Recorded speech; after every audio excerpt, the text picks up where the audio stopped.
প্রথমত আমাদের বুঝতে হবে যে আমাদের এই দেশটি সব সরকার, কেন্দ্রের সরকার, বিভিন্ন রাজ্য সরকার সব সময় ভোটের দিকে তাকিয়ে বাজেট তৈরি করে।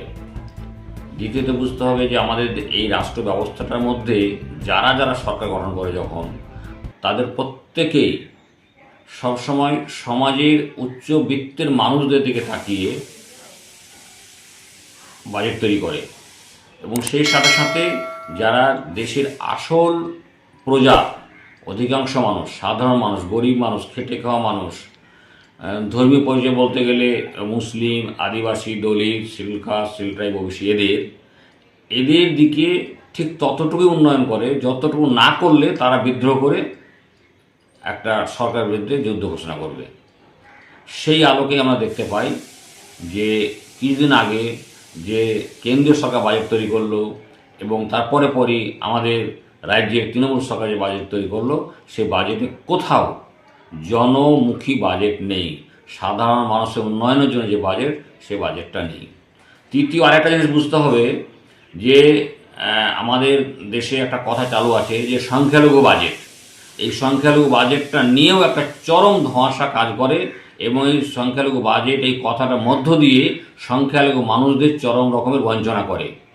সংখ্যালঘু বাজেটটা সাধারণত হয় সাধারণ যে বাজেট, সে বাজেটের অতিরিক্ত এক্সট্রা, অর্থাৎ কোনো এলাকার বা কোনো সম্প্রদায়ের বা বিশেষ কোনো সমস্যা সমাধানের জন্য এমন বাজেট করা যে বাজেটটা সেই সংখ্যালঘু এলাকার বা সংখ্যালঘু সম্প্রদায়ের বা সংখ্যালঘু সম্প্রদায়ের বিশেষ সমস্যা সমাধানের জন্য যে সাধারণ বাজেট থাকে, সেই সাধারণ বাজেটের অতিরিক্ত বাজেটটা হচ্ছে সংখ্যালঘু বাজেট।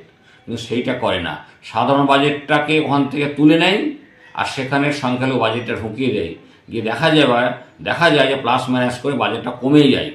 আর একটা বিষয় হচ্ছে সংখ্যালঘু বাজেট কাগজে কলমে করে, কিন্তু সে সাথে সাথে তারা সেই সংখ্যালঘু বাজেটটাকে পুরোপুরি খরচ করে না, পরিকল্পিতভাবে ঠান্ডা মাথায় আমলাদের সাথে সহযোগিতা করে, আমলাদের গাফিলতিতে আমরা পরিকল্পনা করে সেগুলোকে খরচ না করে আবার ফেরত দিয়ে দেয়।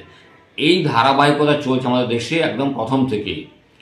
তার মধ্যে যে বিষয়টা হচ্ছে যে বিশেষ করে মুসলিম অধ্যুষিত জেলাগুলো, এই বাংলার যে সমস্ত জেলাগুলি মুসলিম অধ্যুষিত, উত্তর দিনাজপুর, মালদা, মুর্শিদাবাদ, এই সমস্ত জেলাগুলোতে বরাদ্দ খুবই কম করে এবং এই এলাকার যে বড় বড় সমস্যাগুলো সেগুলোকে তারা স্পর্শ করে না এবং সেগুলোকে যতটা পারা যায় তারা দূরে সরিয়ে রাখে। তার একটা জ্বলন্ত প্রমাণ হচ্ছে গঙ্গা ভাঙন রোধ। এই গঙ্গা ভাঙনের যে সমস্যা, সেটা অনেক পুরাতন এবং এইটাকে উচিত ছিল যে জাতীয় সমস্যা বলে ঘোষণা করা এবং বাজেটে সর্বোচ্চ গুরুত্ব দিয়ে তার জন্য একটা বড় বাজেট তৈরি করে একটা যুদ্ধকালীন পরিস্থিতিতে স্থায়ী সমাধানের ব্যবস্থা করা। সেটা এর আগের রাজ্য সরকারগুলি কেউ করেনি, আজকে তৃণমূল সরকার করছে না, কেন্দ্রীয় সরকারও করছে না। বরং তারা বাজেটের সময় এমন কথা বলছে, এমনভাবে নীরব থাকছে এবং মানে সামান্য পরিমাণ কিছু টাকা যেমন ভিখারিকে ছুড়ে দেয় সেরকম করে টাকা দিচ্ছে, যার মধ্যে দিয়ে মূলত মুর্শিদাবাদ জেলার মানুষ, বিশেষ করে ভাঙন কবলিত এলাকার সাধারণ মানুষকে তারা অপমানিত করেছে। এই যে বলা হচ্ছে যে গঙ্গা ভাঙন রোধের জন্য 200 কোটি টাকা বরাদ্দ করা হয়েছে, আমরা মনে করি এই 200 কোটি টাকাটা বরাদ্দ করা মানেই হচ্ছে উল্টিয়ে ঘুরিয়ে ব্যাক সাইডে মুর্শিদাবাদ জেলার মানুষ, মালদা জেলার মানুষ, বিশেষ করে গঙ্গা ভাঙনে ক্ষতিগ্রস্ত মানুষদেরকে অপমানিত করা হয়েছে। এই 200 কোটি টাকা দিয়ে গঙ্গা ভাঙনের কোনো পরিকল্পনা হবে না। এর জন্য আমাদের বুঝতে হবে যে এই তৃণমূল সরকারের এই গঙ্গা ভাঙন রোধ করার ক্ষেত্রে আন্তরিকতার অভাব অত্যন্ত স্পষ্ট। আন্তরিকতার অভাব থেকেই তারা বাজেটটা এই ধরনের করেছে। পাশাপাশি আমরা যদি দেখি তৃণমূল সরকারের অন্যান্য বাজেটের দিকে, দেখতে পাবো যেগুলো মানুষের মৌলিক চাহিদার মধ্যে পড়ে না, যেগুলো জীবনের অস্তিত্বের জন্য প্রথম মৌলিক চাহিদা নয়, যেগুলো অতিরিক্ত চাহিদার মধ্যে পড়ে, খেলাধুলা, সংস্কৃতি বা ধর্মাচরণ আর কিছু বিষয়গুলো, সেগুলোর দিকে অনেক বেশি পরিমাণ তারা টাকা খরচা করছে। অথচ যেটা মানুষের জীবনের জন্য প্রথম শর্ত বেঁচে থাকার পরে তার খাদ্য দরকার, তার পোশাক দরকার, তার শিক্ষা দরকার, চিকিৎসা দরকার, অন্যান্য কিছু, কিন্তু যদি মানুষটি বেঁচেই না থাকে তাহলে তার অন্য কোনো কিছুর প্রয়োজন হয়ই না।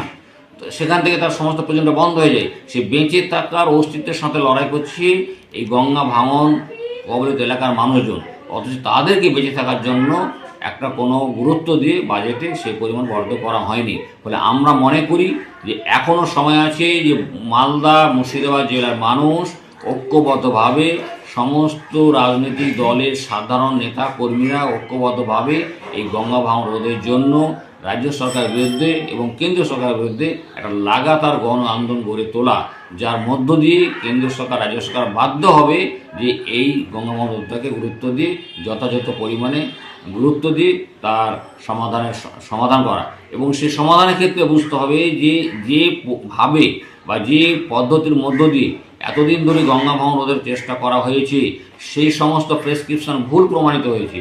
সরকারকে নতুন করে ভাবতে হবে যে গঙ্গা এই ভাঙনকে রোধ করতে গেলে কি ব্যবস্থা গ্রহণ করলে স্থায়ীভাবে এটা রোধ করা যেতে পারে। তার জন্য নতুন নতুন নদী বিশেষজ্ঞ, আন্তর্জাতিক নদী বিশেষজ্ঞ, প্রতিবেশী দেশ এবং নদী বান্ধব কর্মসূচি কীভাবে নেওয়া যায় সে নিয়ে নতুন করে চিন্তা ভাবনা করতে হবে।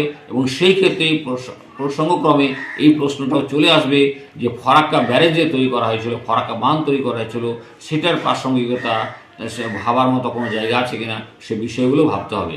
সর্বশেষে বলবো যে এই সরকার বাজেটের মধ্য দিয়ে ভাঙন কবলিত এলাকার মানুষকে অপমান করেছে।